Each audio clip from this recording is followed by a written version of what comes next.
Kano sa man kita angay nga musulti o motingog sa pagtudlo may tungod sa moralidad sa paghimo o panaan. Si Jesus mingon, tingna lamang, oo o dili.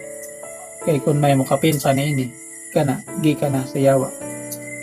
Para sa Ginoo, ang kamatinud-anon, dili masukod sa ginaganon sa mga pulong, kundili sa mga buhat nga tinuklod sa mayong kasing-kasing. Ang atong dila, kinahanglan atong disiplinahon o dili pasagdan.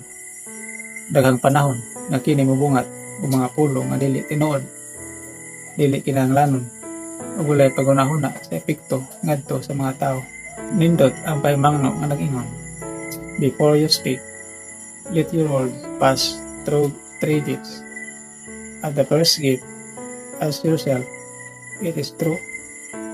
At the second, ask, it is necessary. Then at the third, ask, it is kind.